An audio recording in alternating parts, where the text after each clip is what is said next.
किसी भी देश के डेवलपमेंट के लिए साइंस और स्पेस का योगदान बहुत ही महत्वपूर्ण होता है। देश के इकोनॉमिक सिचुएशंस, मिलिट्री डिफेंस और अच्छी कम्युनिकेशन के लिए हमारा देश का एक अपना स्पेस एजेंसी होता है। इंडिया और पाकिस्तान ये दोनों देश एक साथ 1948 में स्वतंत्रता लाभ करने के बाद अपने अपने स्पेस रिसर्च करने की बात सोची और इसी वजह से इसरो और सुपर को इन दो स्पेस एजेंसी का जन्म हुआ। तो इस वीडियो में आप जानेंगे कि आज के दिन में ये दोनों स्पेस एजेंसीज क्या क्या अचीव कर चुकी है। ये यूएसए से रशिया और चाइना जैसे स्पेस एजेंसीज को हैरान कर चुकी है। तो चलिए शुरुआत करते हैं हमारे पड़ोसी देश पाकिस्तान की स्पेस एजेंसी सुपर को के बारे में, जिसको space and at the most the research communication के नाम से भी जाना जाता है। इसका हेडक्वार्टर कराची में स्थित है। सुपर को का जन्म आजादी के 16 साल बाद 16 सितंबर 1961 में हुआ, जिसे नोबेल प्राइज अब्दुल ने स्थापित किया, जो कि इंडिया के स्पेस एजेंसी से लगभग 8 साल पहले स्थापित हुआ था। तो क्या सुपर को इसरो से आगे है? तो चलिए जानते हैं। पाकिस्तान पहले artificial satellite Badr first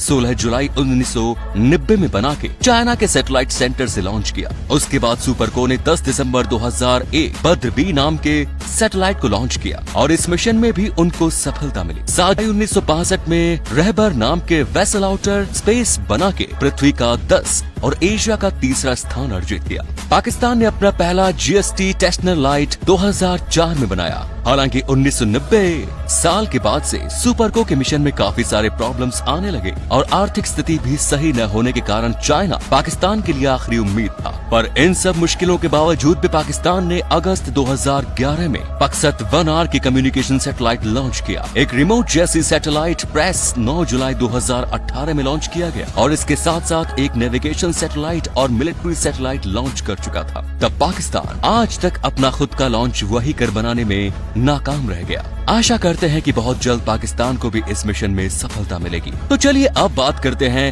India की स्पेस एजेंसी इसरो के बारे में। इसरो, जो कि इंडियन स्पेस रिसर्च और ऑर्गेनाइजेशन के नाम से भी जाना जाता है, इंडिया की आजादी के 22 साल बाद यानी कि 15 अगस्त 1969 में इंडियन साइंटिस्ट विक्रम साराभाई के द्वारा इसका जन्म हुआ और इसरो का हेडक्वार्टर बेंगलुरु इंडिया में स्थित है। शुरुआती दिनों में इसको बहुत ही मुश्किलों का सामना करना पड़ा। इसरो की शुरुआती फंडिंग बहुत ही कम होने के कारण इस समय रॉकेट्स के पार्ट्स को एक जगह से दूसरे जगह पर पहुंचाने के लिए साइकिल या फिर बैलगाड़ी का उपयोग करना पड़ता था। लेकिन सुपर को बनाने में चाइना जिस एडमिनिस्ट्रेशन का हाथ होने के कारण सुपर को शुरुआती दिनों में फंडिंग में प्रॉब्लम नहीं हुई। लेकिन प्रेजेंट में दोनों देशों में आर्थिक परिस्थिति का बहुत ही परिवर्तन आ गया है। इसके मुताबिक इसरो का वर्तमान बजट है $1.9 बिलियन और सुपर को का बजट है $43 मिलियन पर ईयर। पर शायद ये बात आप लोगों को पता नहीं कि कोई देश स्पेस की एजेंसी अगर दूसरे देश की सैटेलाइट स्पेस में भेजता है तो स्पेस एजेंसी अपना फंड खुद जुगाड़ करता है।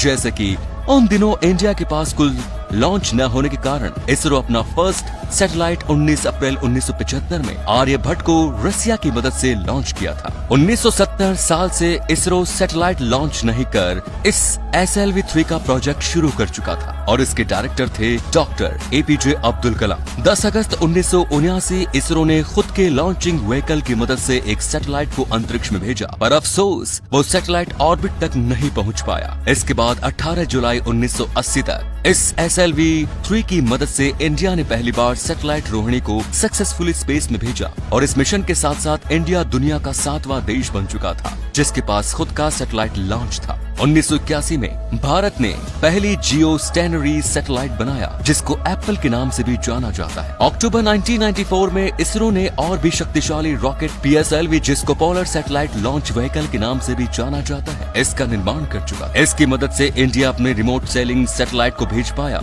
और इसकी मदद से मौसम के हालचाल को जानने में मदद मिली। और इसके साथ साथ इसरो ने शक्तिशाली GSLV यानी कि जियो सिंक्रोनस सैटेलाइट लॉन्च व्हीकल का निर्माण किया। 22 अक्टूबर 2008 इसरो ने चांद पर पहला मिशन भेजा जिसका नाम था चंद्रयान फर्स्ट। ये मिशन सक्सेसफुल होने के साथ साथ ये चांद में पहली बार पानी का खोज किया। इसके साथ साथ इंडिया फोर्थ कंट्री बन गया जो चांद के ऑर्बिट तक पहुंच पाया। 2010 में इसरो ने खुद का साइरोजेनिक्स यंत्र बना के दुनिया में चौथा स्थान ले लिया। इसके बाद से इसरो को किसी भी देश से मदद लेने की जरूरत नहीं पड़ी। 9 नवंबर 2013 में इसरो ने पृथ्वी की ग्रेविटी को यूज करके मंगल ग्रह पर पहला सैटेलाइट भेजा और 24 सितंबर 2014 में यह सैटेलाइट सही सलामत मार्स पर पहुंच चुका था और इस मिशन का नाम रखा गया मंगलयान। इस मिशन की वजह से इंडिया एशिया के साथ पूरी दुनिया का पहला देश बन चुका था जो कि पहली कोशिश में मार्स पर अपना सैटेलाइट भेज पाया। 15 फरवरी 2017 में PSLV C-37 की मदद से इसरो ने 104 सैटेलाइट एक रॉकेट में भेजकर पूरी सफलता के साथ वर्ल्ड रिकॉर्ड बना चुका है। 22 जुलाई 2019 में इसरो ने चंद्रयान 2 को लॉन्च किया। इस मिशन में इसरो चांद को छूना चाहता था। हालांकि 98% ये मिशन सक्सेसफुल होने के बावजूद मून पर सॉफ्ट लैंडिंग नहीं कर पाया, लेकिन क्रैश लैंडिंग करने के साथ साथ इंडिया ने चांद की जमीन को टच किया, जो इससे पहले सिर्फ 23 देश ही कर पाए। हालांकि अभी तक बहुत सारे इंडिया स्पेस में ट्रैवल कर चुके हैं, लेकिन इनमें से कोई भी इसरो के बनाए हुए स्पेस प्रोग्राम में नहीं जा पाया। इसरो ने ये दावा किया कि दिसंबर 2021 में गगनयान को लॉन्च करने वाले हैं, क्योंकि first Indian man space mission होगा। अगर इसरो का ये मिशन सक्सेसफुल होता है तो इसरो वर्ल्ड में फोर्थ इसरो कंट्री बन जाएगा जो स्पेस में इंसान को भेज चुका होगा। तो आपको क्या लगता है, फ्यूचर में सुपर को इसरो को टक्कर दे पाएगा? अपनी राय कमेंट्स में जरूर बताएं।